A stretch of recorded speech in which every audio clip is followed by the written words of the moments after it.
UP take counselling या जिसको AKTU की काउंसलिंग भी बोला जाता है, उसका पूरा का पूरा शेड्यूल आ चुका है। कल से रजिस्ट्रेशन स्टार्ट है। काफ़ी सारे चेंजेस आए हैं रूल में। ऑल इंडिया कोटा के स्टूडेंट्स के लिए एक बड़ा झटका है। क्या रूल में चेंज किया गया है वो हर एक चीज़ आपको बताता हूँ।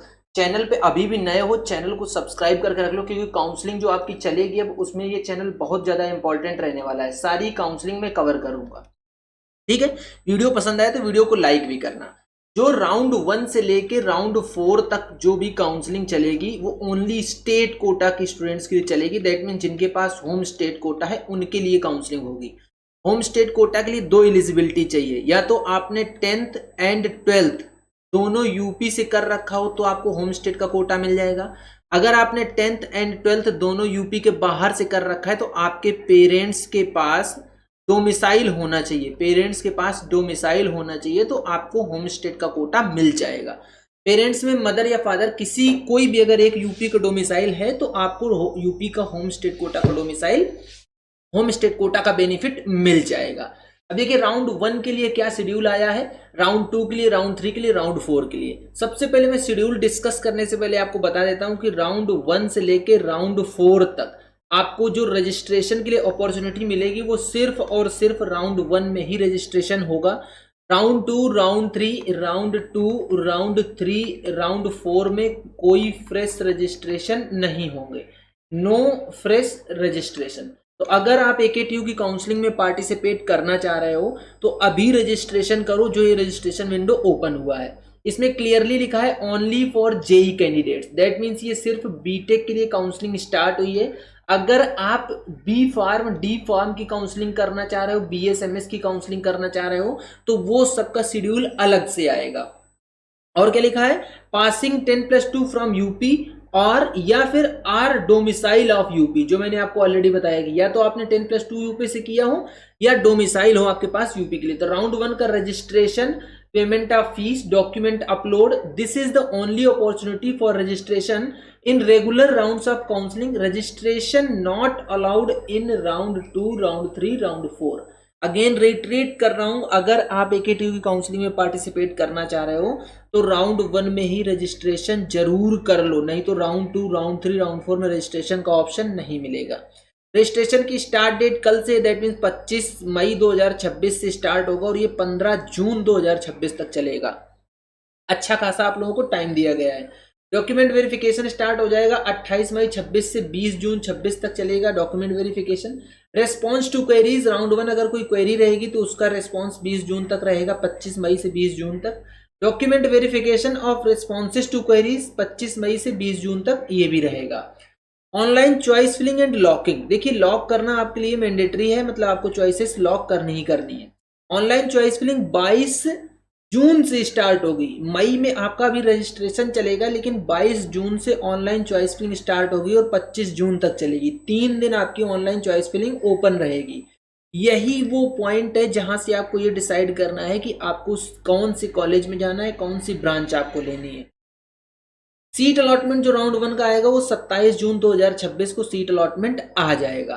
पेमेंट ऑफ सीट कंफर्मेशन, अगर आप अनरिजर्व ओबीसी ईडब्ल्यूएस से आते हो तो आपको 20,000 रुपए पेमेंट करना होगा। अगर आप SC ST PWD से आते हो तो 12,000 रुपए आपको सीट कंफर्मेशन फीस पेमेंट करनी होगी और इसके लिए टाइमलाइन रहेगा 27 जून से 29 जून का। ऑनलाइन विलिंगनेस, अगर आप अपनी सीट से सेटिस्फाई हो तो आप फ्रीज कर सकते हो। अगर आप सेटिस्फाई नहीं हो, आप अपग्रेड में जाना चाह रहे हो तो आप फ्लोट कर सकते हो। अगर आप फ्लोट करोगे तो आप राउंड 2 के लिए अपने आप क्वालिफाई हो गए। अगर आपने फ्रीज कर दिया तो दैट मीन्स कि अब आप नेक्स्ट राउंड में नहीं जाना चाह रहे हो।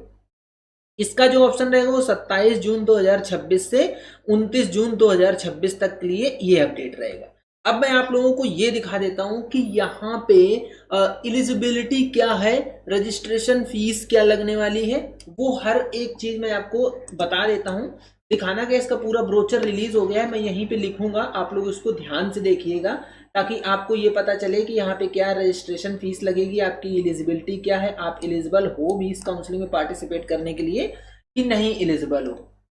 देखो रजिस्ट्रेशन फीस की बात कर लेते हैं। रजिस्ट्रेशन फीस, तो ये रजिस्ट्रेशन फीस आपको 1,000 रुपए पेमेंट करनी पड़ेगी। एलिजिबिलिटी की बात कर लें, एलिजिबिलिटी की तो आप 10+2 पास होने चाहिए विथ 45% मार्क्स अगर आप जनरल ईडब्ल्यूएस ओबीसी से आते हो।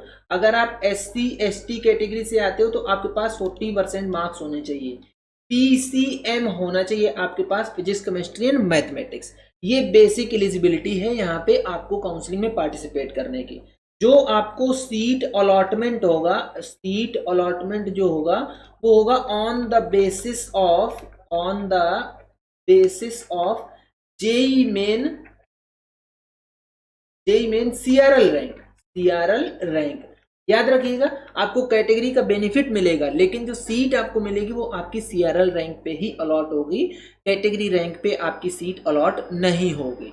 अगर आप रिजर्व कैटेगरी से आते हो, लाइक ओबीसी ईडब्ल्यूएस से आते हो, तो उसके लिए आपको क्या करना है, जो आपका सर्टिफिकेट रहेगा ओबीसी या ईडब्ल्यूएस सर्टिफिकेट जो रहेगा वो 1 अप्रैल 2026 के बाद का इश्यू हुआ होना चाहिए। अब उसमें लिखा और क्या होना चाहिए वो मैं आपको दिखा देता हूं, क्योंकि यहाँ पे इन्होंने क्लियरली ये नोटिस दिया है कि उसमें क्या लिखा होना चाहिए।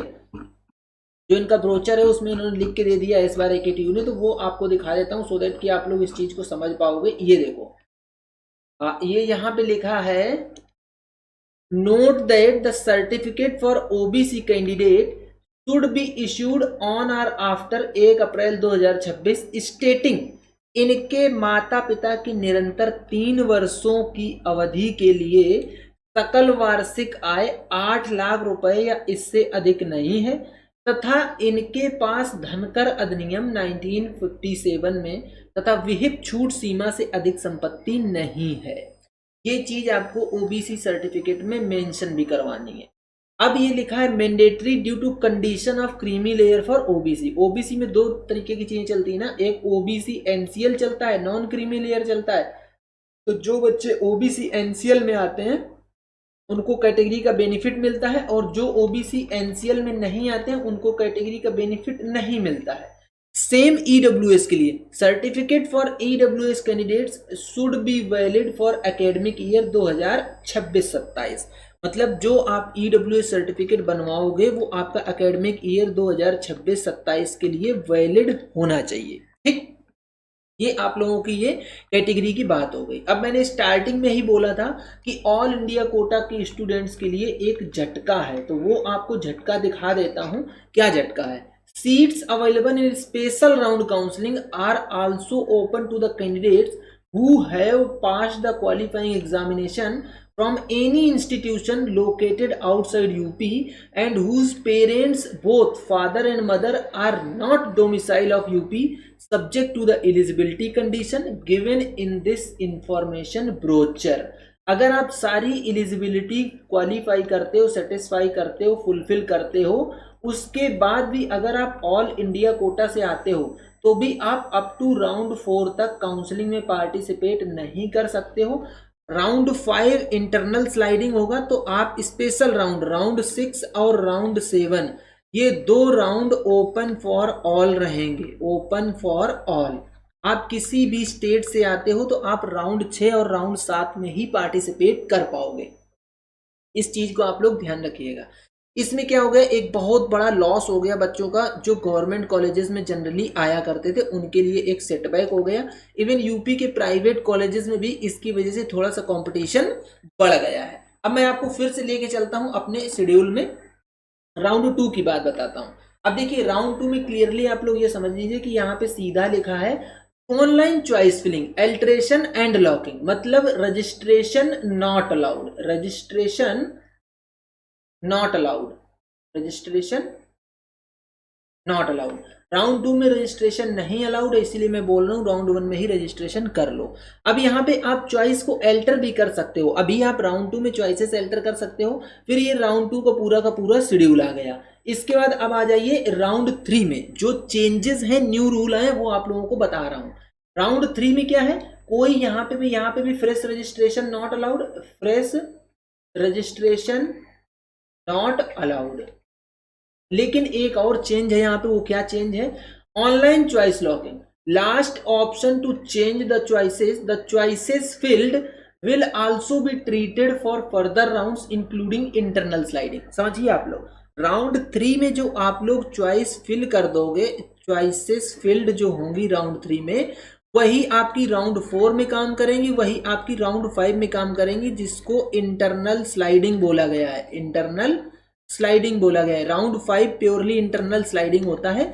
ये अभी किसके लिए एप्लीकेबल है वो भी दिखाऊंगा। दैट मीन्स राउंड 3 जो है आपका वो बहुत ज्यादा इंपॉर्टेंट रहने वाला है। राउंड 3 में आप ऐसे चॉइसेस फिल कीजिएगा जो कि आपकी राउंड 4 में वही काम करेंगे। तो ये जो मूव आपका रहेगा यहाँ पे आपको स्मार्टली मूव करना है। जितना स्मार्टली आप मूव करोगे उतना स्मार्ट आपको ब्रांच मिलेगी। राउंड 4 में वही रहेगी। देन इसके बाद इंटरनल स्लाइडिंग भी होगी, उसमें भी आपकी वही चॉइसेस रहेंगी। बाकी राउंड 3 तक आप फ्रीज फ्लोट कर सकते हो। दैट मीन्स राउंड 3 में भी आपको फ्रीज फ्लोट अलाउड होगा। अगर आप अपनी सीट से सेटिस्फाई नहीं हो तो आप फ्लोट में डाल के राउंड 4 में जा सकते हो। लेकिन अब देखिए राउंड 4 का क्या फंडा है। यहाँ पे राउंड 4 तक ऑल इंडिया कोटा के स्टूडेंट्स को नहीं अलाउ किया है। All India quota not allowed. ठीक, बहुत क्लियरली बता रहा हूं चीजें, बहुत ध्यान से सुनिएगा आप लोग। सीट अलॉटमेंट होगा डायरेक्ट, चॉइस फिलिंग भी नहीं अलाउड है। Auto freeze for all candidates. That means जो कुछ भी आपको सीट मिल जाएगी वो आपकी ऑटोमेटिकली फ्रीज हो जाएगी, उसमें आप फ्लोट नहीं कर सकते हो, वो फ्रीज ही होगी। जैसे ही आप सीट कंफर्मेशन फीस का पेमेंट करोगे 20,000 या 12,000 तो वो सीट आपकी ऑटोमेटिकली फ्रीज हो जाएगी। अगर आप अपनी सीट से सेटिस्फाई नहीं हो तो आप ऑनलाइन विड्रॉल लगा सकते हो। ऑनलाइन विड्रॉल लगाने के बाद भी आपके लिए ऑप्शन ओपन रहेंगे। आप ये मत समझिए कि आप काउंसलिंग से बाहर हो जाओगे, आपके लिए सारे के सारे ऑप्शन ओपन रहेंगे। अब देखिए आगे क्या लिखा है। Physical reporting of freeze candidate at the allotted institution in case of non reporting allotted seat will be deemed as cancelled, no refund will be provided for whatsoever reason. अगर आप online withdrawal नहीं लगाते हो तो आपकी fees जब्त हो जाएगी, फीस फॉरफीट हो जाएगी, ये समझिए आप। तो अगर आप राउंड 4 में आ जाते हो, आपको सीट मिल जाती है और आपको लगता है कि मैंने गलती से सीट मिल गई या मैं इस सीट से सेटिस्फाई नहीं हूँ, आप ऑनलाइन विड्रॉल लगा दो। जैसे ही आप ऑनलाइन विड्रॉल लगा दोगे तो आपका पैसा भी आ जाएगा, आप काउंसलिंग से एग्जिट हो जाओगे। लेकिन फिर क्या होगा, अब राउंड 5 से आप बाहर रहोगे क्योंकि राउंड 5 इंटरनल स्लाइडिंग है। वो भी किसके लिए है? For all institutions for physically reported candidates. इसका मतलब ये हुआ कि जितने बच्चे राउंड 4 तक एडमिट हो जाएंगे, इसके बाद उन्होंने जो राउंड 3 में चॉइस फिल करी थी, राउंड 3 में जो चॉइस फिलिंग करी थी, उन्हीं चॉइस फिलिंग के बेस पे इंटरनल स्लाइडिंग होगी राउंड 5 में। इंटरनल स्लाइडिंग का मतलब क्या होता है कि मान लीजिए कोई ए इंस्टीट्यूट है, इसमें 120 सीट है सीएसई की, ठीक, लेकिन टोटल राउंड 4 तक यहाँ पे 115 ही फिल हो पाई और बाकी ईसीई वाले बच्चे भी हो गए, 5 सीट खाली हैं। तो कोई बच्चा ऐसा है जिसने ईसीई ले रखी लेकिन उसकी फर्स्ट प्रायोरिटी सीएसई थी, तो अब ये जो एडमिटेड स्टूडेंट्स हैं इन्हीं का अपग्रेडेशन हो जाएगा। इसी को इंटरनल स्लाइडिंग बोलते हैं। कोई बाहर से स्टूडेंट नहीं आ पाएगा लेकिन इंटरनल स्लाइडिंग में इन्हीं का हो जाएगा। ये लिखा है allotment for internal sliding in colleges if seats remain vacant. अगर आपकी सीट खाली रहती हैं तो ये इंटरनल स्लाइडिंग हो जाएगी। अब जो आता है राउंड 6 वो आता है for open for all. Open for all students. Open for all students मतलब आप किसी भी स्टेट से हो, चाहे आपके पास स्टेट कोटा है या फिर आपके पास ऑल इंडिया कोटा है, अब सारे बच्चे इसमें पार्टिसिपेट कर सकते हैं। और यहाँ पे फ्रेश रजिस्ट्रेशन भी अलाउड है। रजिस्ट्रेशन फॉर स्पेशल राउंड 1, यहाँ पे भी आपको 1,000 रुपए का पेमेंट करना होगा, ठीक है। इवन अगर आप राउंड 4 में सीट यहाँ से एग्जिट कर चुके हो तो भी आप यहाँ पे फ्रेश रजिस्ट्रेशन फिर से कर सकते हो और AKTU की काउंसलिंग में फिर से पार्टिसिपेट कर सकते हो। लेकिन अब यहाँ पे थोड़ा सा रूल में चेंज है। देखिए, जैसे ही आप रजिस्ट्रेशन करोगे उसके बाद payment of special round fees, ये जो 20,000 रुपया है ये आपसे पहले ही ले लिया जाएगा। राउंड 4 तक क्या था कि आपको जब सीट अलॉट हो जा रही थी उसके बाद आपसे पैसा लिया जा रहा था, लेकिन राउंड 6 में स्पेशल राउंड में 20,000 रुपए आपसे पहले ही ले लिया जाएगा, क्योंकि ये ऑल इंडिया कोटा की काउंसलिंग है, यहाँ पे कैटेगरी नहीं चलती है, सारे जनरल ट्रीट करे जाएंगे, इसलिए 12,000 रुपए का भी प्रोविजन यहाँ पे नहीं रखा गया है। इसके बाद आपका होगा डॉक्यूमेंट वेरिफिकेशन जो कि ऑनलाइन ही होगा। चॉइस फिलिंग के लिए आपको विंडो ओपन मिलेगा, चॉइस फिल कर दीजिए। यहाँ पे आपको चॉइसेस लॉक भी करनी होगी, आप चॉइस फिल करके लॉक कर दीजिए। सीट अलॉटमेंट, अगर आपको सीट मिल जाती है तो फिर नो रिफंड, रिफंड कुछ नहीं होगा और ना ही अपग्रेडेशन होगा, ना ही अपग्रेडेशन होगा राउंड 6 में, ना तो रिफंड मिलेगा ना ही अपग्रेडेशन होगा। दैट मीन्स अगर आप ऑल इंडिया कोटा से आ रहे हो तो आपको जो एक बार आपने चॉइस फिलिंग करी उसी में जो सीट अलॉट होगी वही आपकी फाइनल सीट रहेगी, नहीं तो आप अपग्रेड नहीं कर पाओगे, मतलब नेक्स्ट मूव नहीं जा सकते हो। Seat vacancy for special round 2, special round 2 के लिए सीट वैकेंसी 25 को आ जाएगी after allotment. Physical reporting, in case of non reporting allotted seat will be deemed as cancelled, no refund will be provided for whatsoever. और समझिए round 6 में withdrawal का भी ऑप्शन नहीं है, तो आप ये समझिए कि जो आप काउंसलिंग करेंगे राउंड 6 में उसमें कई सारी कंडीशंस हैं। एक तो आपको 20,000 रुपए आपके बचाने हैं, आपको अपग्रेडेशन नहीं मिलेगा और आपका कुछ रिफंड भी नहीं आएगा, विथड्रॉल भी आप नहीं लगा सकते हो।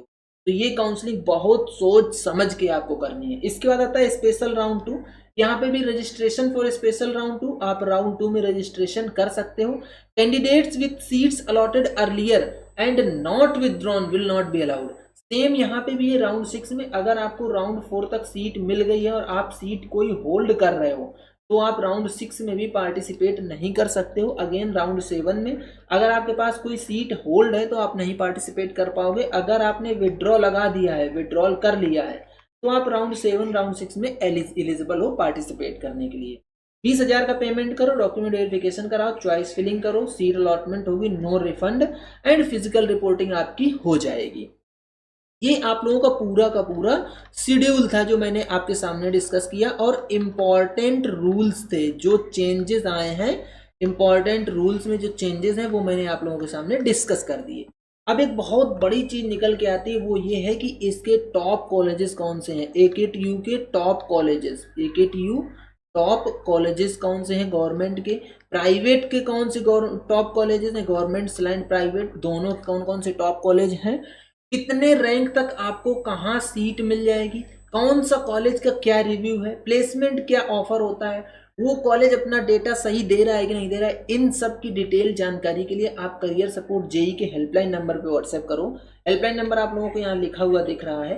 हमारी एक्सपर्ट की टीम आपको पूरा गाइड करेगी। अगर आपको काउंसलिंग करानी है तो हमारा AKTU का काउंसलिंग पैकेज बहुत ही सस्ता है, उनसे ब्रोचर ले लो, आपको सही लगे तो आप ज्वाइन कर लो, आपकी पूरी की पूरी पेड काउंसलिंग कर दी जाए, ठीक है। इसके अलावा भी ये रूल्स डिस्कस करें मैंने, आपका कोई भी डाउट रहता है, क्वेरी रहता है, कमेंट बॉक्स ओपन है, आप लोग बताइए, आपकी पूरी डाउट्स और क्वेरी ली जाएगी, ठीक है। तो ये था पूरा कंप्लीट वीडियो। अगर आपको फर्दर फास्टेस्ट अपडेट चाहिए तो आप लोग मेरा टेलीग्राम चैनल ज्वाइन कर लो, टेलीग्राम चैनल का लिंक वीडियो को डिस्क्रिप्शन में मिल जाएगा। आज तक का वीडियो ये था पूरा कंप्लीट वीडियो। आज के वीडियो यहीं तक, मिलेंगे नेक्स्ट वीडियो में नए डेटा के साथ, तब तक के लिए बाय बाय।